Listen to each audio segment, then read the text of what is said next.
So good evening. Some of you don't really know me, but my name's Dale Greer, AKA Joyce's dad.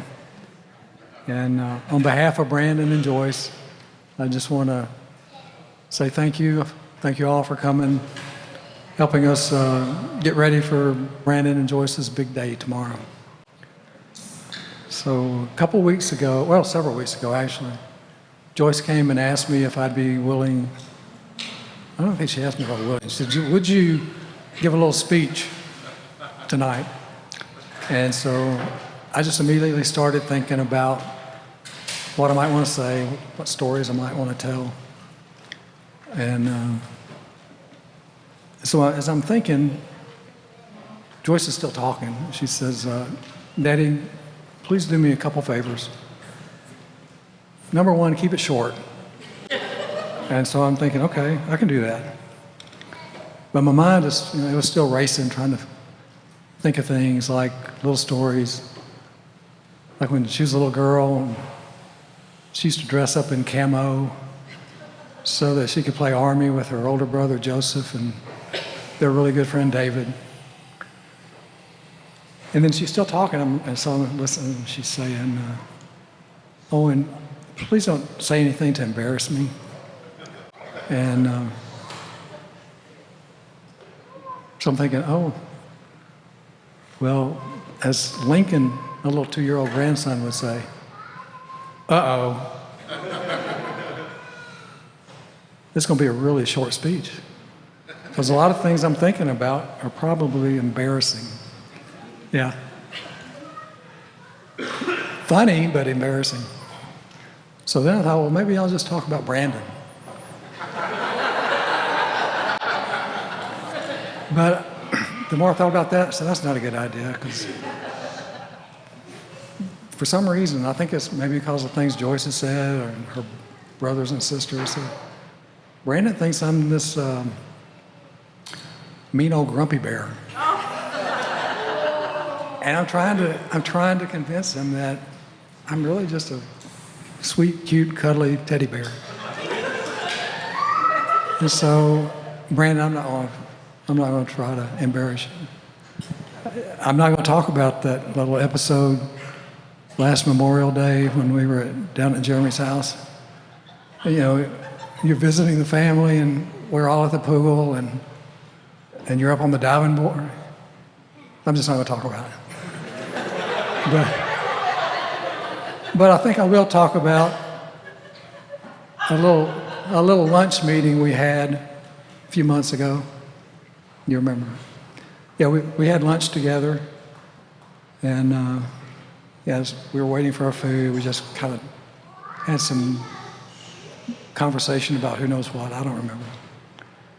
But after we'd eaten, I just said, so Brandon, what's on your mind? And I don't think I have it word for word, but he just looked me in the eye and said, sir, I love your daughter, and I want to marry her. Will that be okay with you? And I said, well, sure, Brandon, that's fine with me. And so I just reached in my pocket, pulled out an index card, gave it to Brandon. I'd written down a few things I wanted to talk about with him. And so there was only one scripture verse I'd written down. It's Proverbs 18:22 says, he who finds a wife finds a good thing and obtains favor from the Lord. I said, Brandon, you might want to memorize this for a couple reasons. One, so you can just remind yourself fairly often how blessed you are to have Joyce as your wife.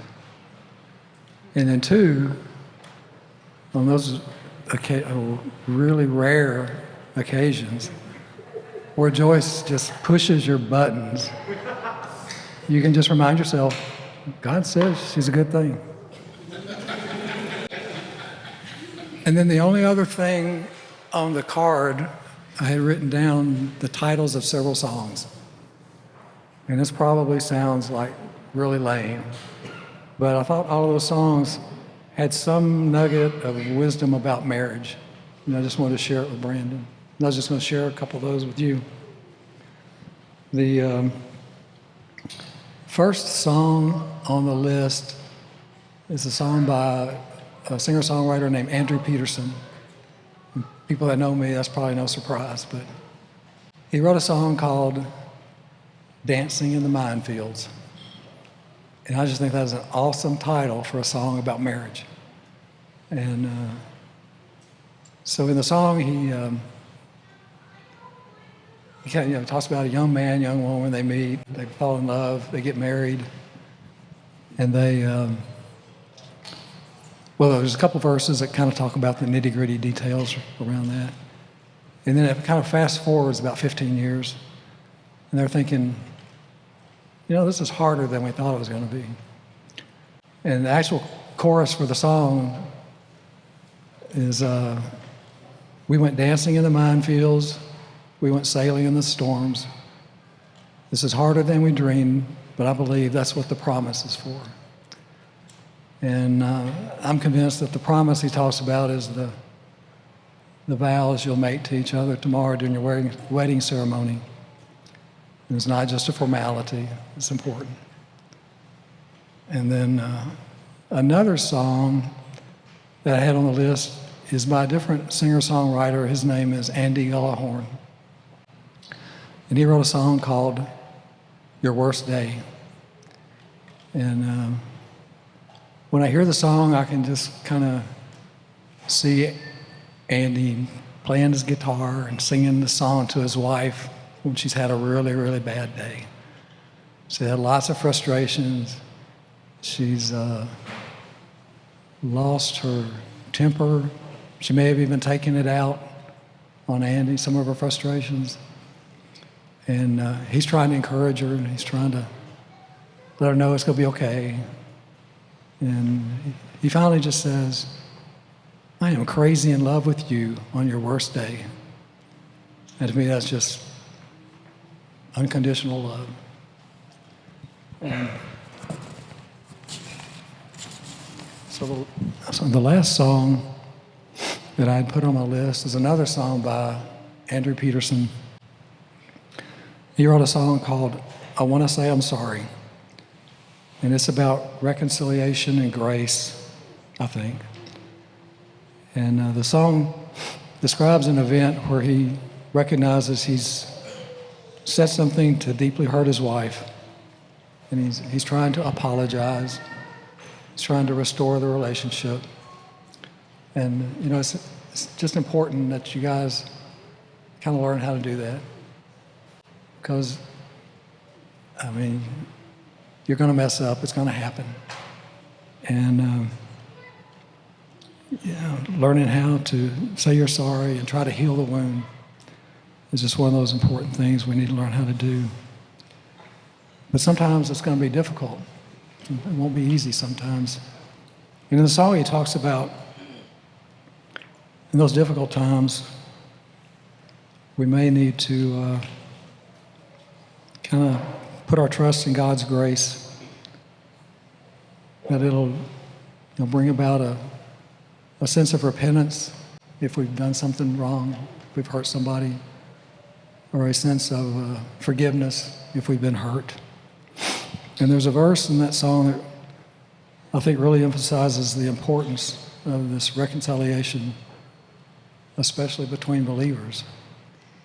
The verse says, so this is my communion hymn. I want to sit beside you at the feast, my friend. I almost made it. I want to sit beside you at the feast, my friend, again, and again. And I just think it's a powerful message all wrapped up in a beautiful song. So Brandon and Joyce, congratulations. Tomorrow's your big day. Love you guys. God bless you.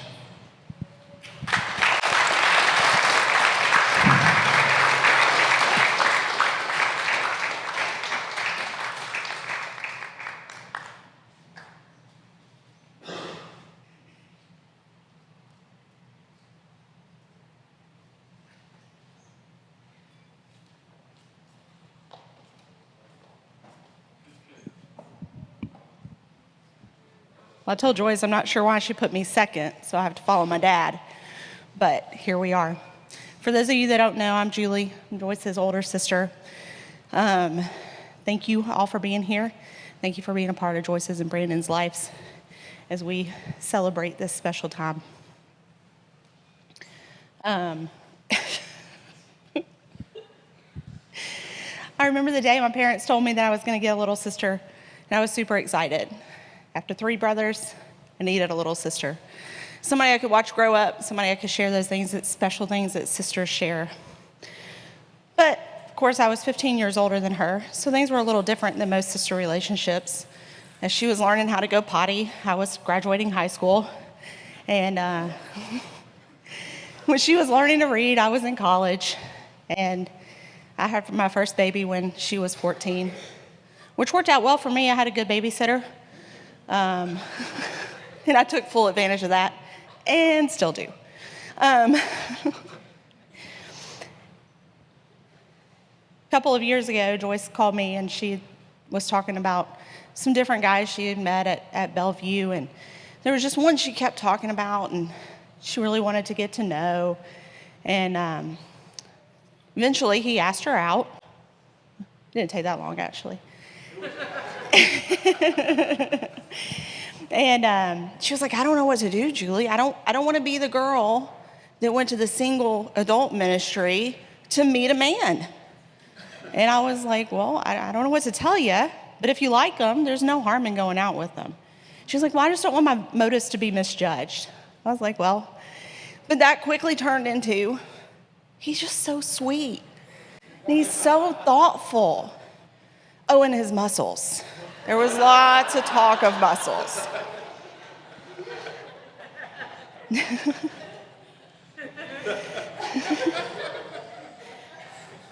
It didn't take long before he came and met the family. Brandon fit right into the family pretty quickly. One thing I love about Brandon is how he, whenever the kids are around, he always takes time to talk to them, to play with them, and just pay attention to the children, which I really appreciate. The other thing I really appreciate about Brandon is how he loves my sister. He loves her, he respects her, and you can tell that when they're around each other. But in closing, I just wanted to say, as the older sister, I always felt like my little sister would look up to me as a role model. But as I've gotten older, I've realized I really look up to her. I noticed that she loves people. She truly cares about them. She loves the Lord, and she lets that show in her everyday life. So, super excited for you guys. I'm excited to celebrate this next chapter of your life. I'm excited to sit back and watch you guys grow together and grow in the Lord. And I love you both, and I'm always here for you if you need anything at all.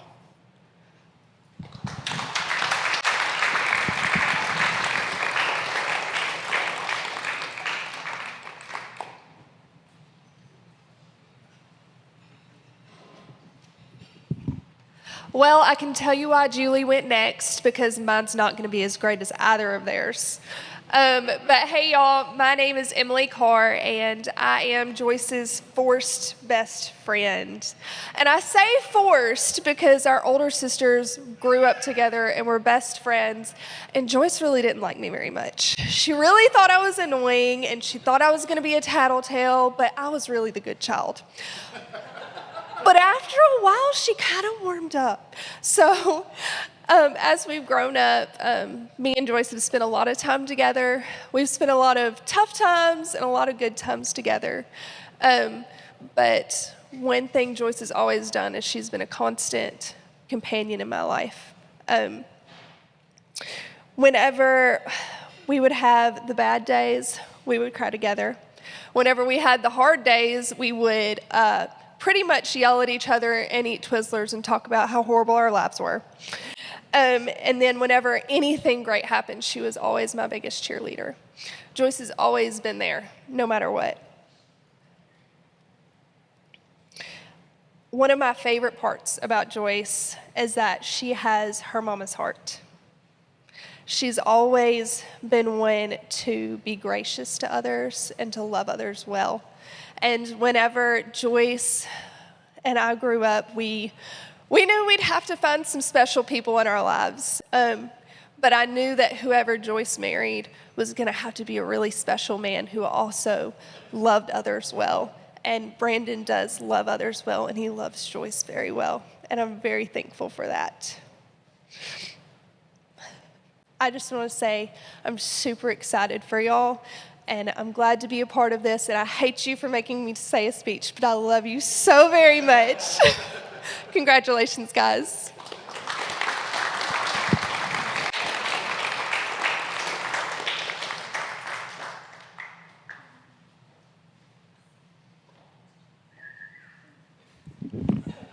I forgot I had a speech, so we'll see how this goes.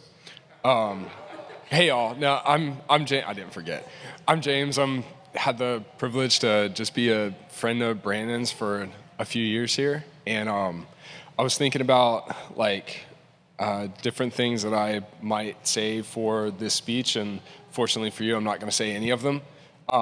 Instead, I'm going to read the Bible for you. But this was a passage of Psalms that I encountered, and it kind of struck a chord with some things, but I'll go ahead and read it. It says, praise the Lord. Blessed is the man who fears the Lord, who delights greatly in his commandments. His descendants will be mighty on the earth. The generation of the upright will be blessed. Wealth and riches will be in his house, and his righteousness endures forever. Unto the upright there arises light in the darkness. He is gracious and full of compassion and righteous. A good man deals graciously and lends. He will guide his affairs with discretion. Surely he will never be shaken. The righteous will be in everlasting remembrance. He will not be afraid of evil tidings. His heart is steadfast, trusting in the Lord.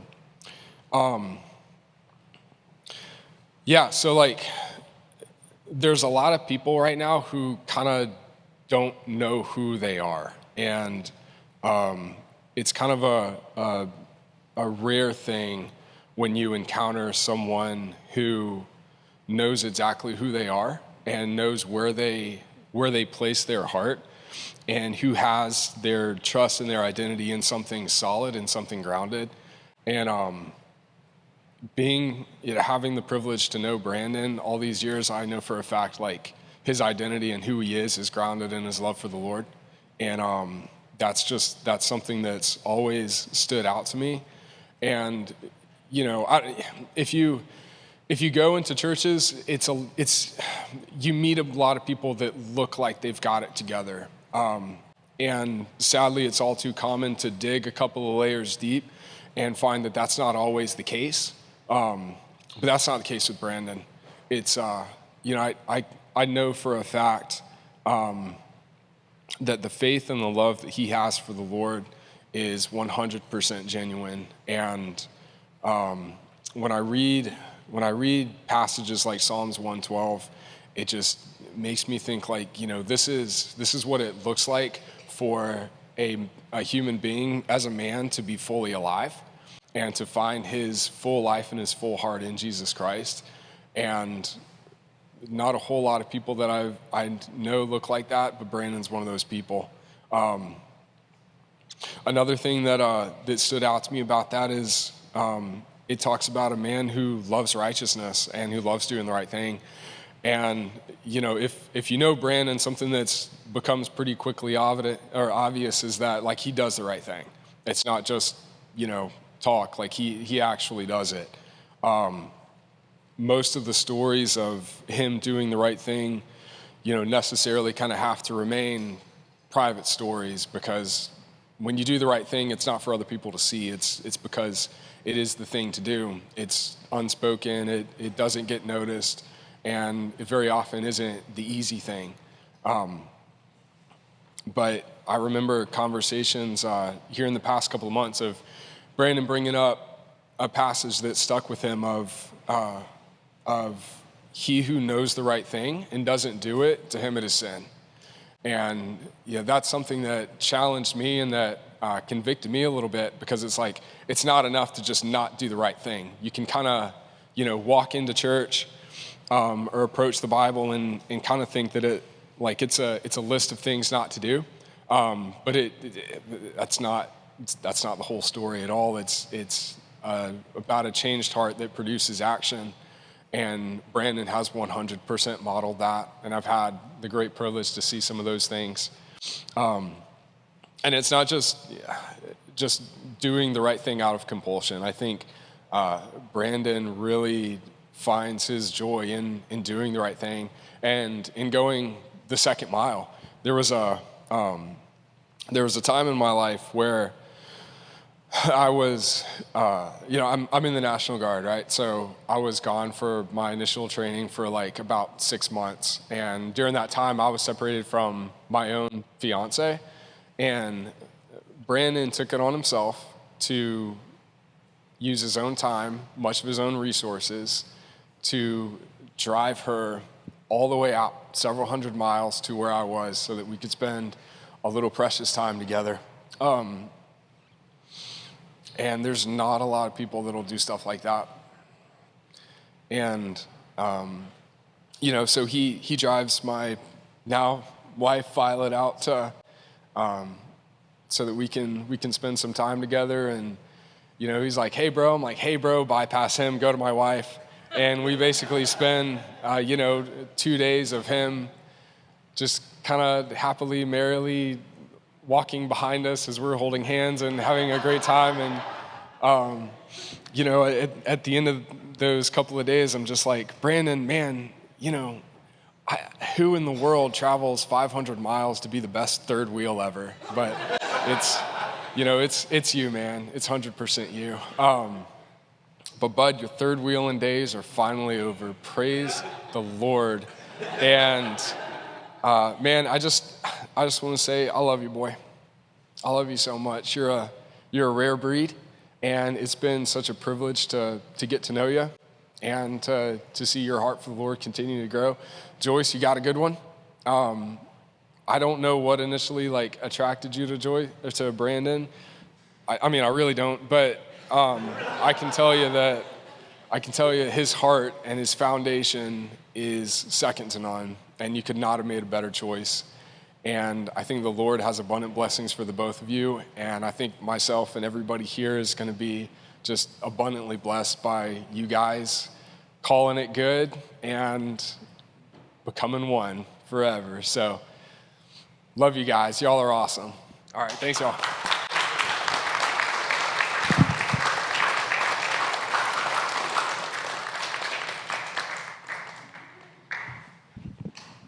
Hey guys, for those who don't know, I'm Rod. I'm Brendan's diversity hire friend.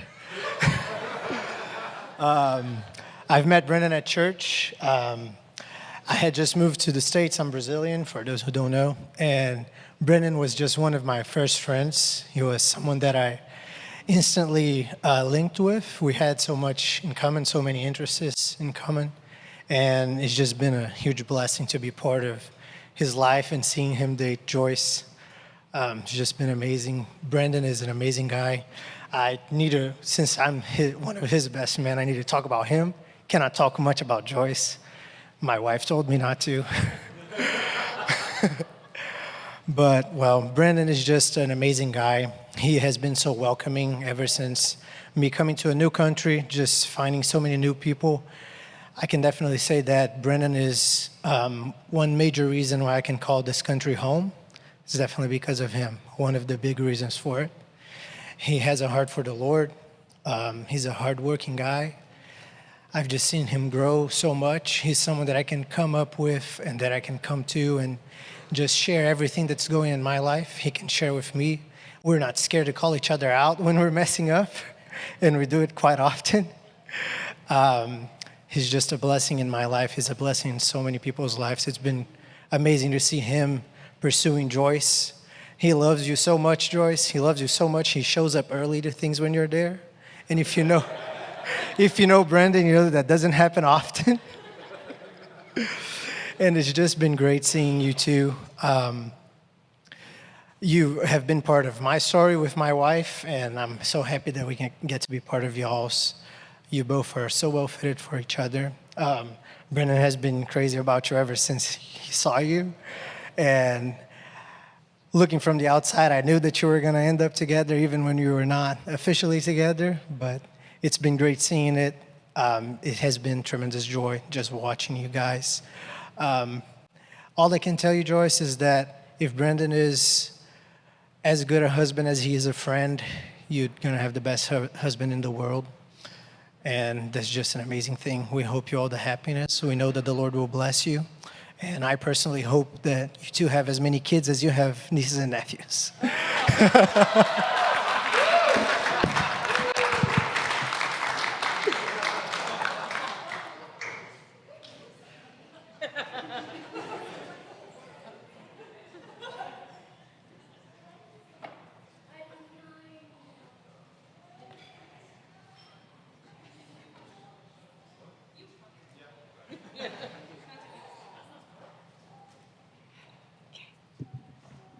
How do I do this?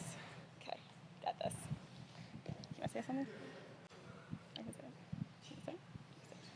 There you go. You can say it. Check. All right, cool. I've never actually talked into a microphone before, but me and Joyce just want to say thank y'all for being here. Y'all all mean just mean like the world to us, and we are blessed. So thank you. Yeah, that's about it. Sorry, I got nothing extra. But Must yeah, be all we do. measured. We love y'all all so much, and y'all have all like played a specific role in our lives. And so I just want to say thank you from the bottom of our hearts. I know everybody in this room has blessed me one way or another, and I'm sure Brandon would say the exact same thing. So just thank y'all all for loving us, encouraging us, pushing us closer to the Lord. And we are excited to celebrate with y'all tomorrow. And I'm more excited for the wedding day to be over. I don't want to be the center of attention. Okay, bye.